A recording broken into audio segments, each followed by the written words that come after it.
I recorded my thoughts in these books for the last 1,000 days, and by doing that, I learned 2 things about the human mind that I wish more people realise. I'm not sure if you realise this, but you're a human being, which means that you're complicated. There's so many thoughts, ideas, and memories flowing through your mind at any given moment.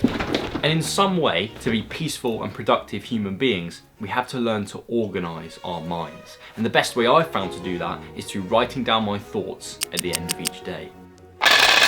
These are almonds. Now, the reason that I'm telling you this is because there's a region of your brain called the amygdala, which is about the size of one of these nuts.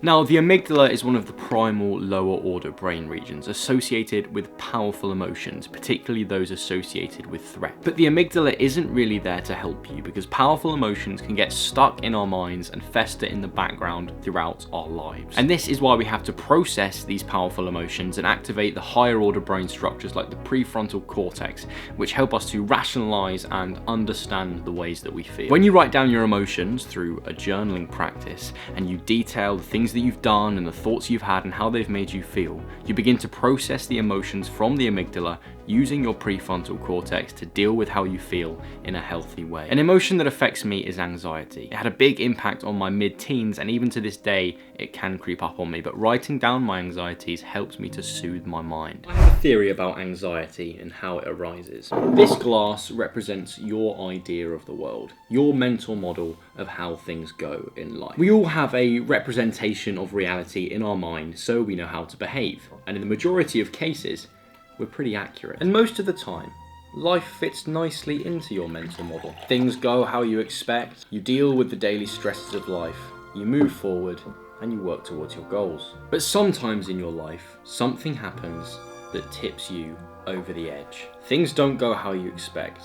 The thing you've been working on doesn't work out. You overflow and lose control. This is anxiety. Oh, I'm getting very wet now. Anxiety arises when life doesn't fit into our mental model.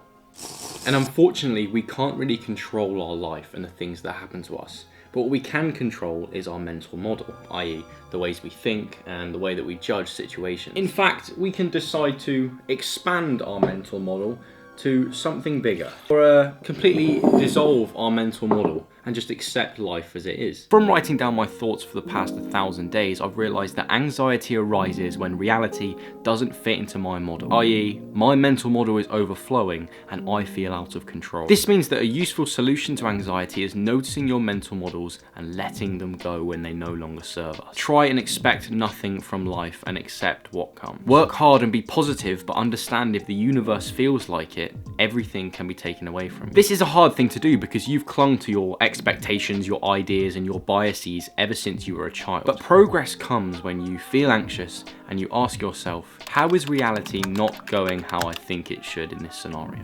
What expectation of mine isn't being fulfilled? And then you'll recognize your mental models and start changing them. Talking of change, the second thing that I've learned about writing down my thoughts for 1,000 days is about change. Everything in your life can and will change. Your lifestyle and circumstances, your feelings, your beliefs, and what you think is important. They're all gonna change. Nothing stays stagnant. The beliefs that you hold so dear to you now will seem like distant memories in just a number of years. And although that can be scary, it's a fundamental truth of the human experience. There's a quote that I really like that says, "You can't put the toothpaste back in the tube."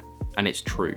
Seriously, try it. Everything in life is finite. Every time you live out a day, you cannot live out that day again. And in the same way, the fact that you are going to change, the fact you are going to evolve and grow as days go by, is inevitable. Every version of yourself is finite. Every part of you that grows and dies is only here for a temporary amount of time. You are not one set person. You will change. You will grow, you will evolve. So what I've learned from my record of thoughts is that we have to accept the ways we are going to change, document our evolution, and accept that as the adventure of life. And the fact is, there is some real hope in that, because if things aren't going how you'd want them in your life, if you don't feel like you're living up to your expectations of yourself, if you feel like you have more potential to be better and go and do good things in the world, then change is on the horizon. New beginnings are in the future for you. You can watch this video and start something new. Start a new path in your life, a new adventure, because change is possible for anyone, anywhere, anyhow. I have a record of how I've changed over the past 3 years, and I don't see myself stopping. I will eventually have a catalogue for the evolution of Joel Clifton, and that is something that excites me. You can create that catalogue for yourself.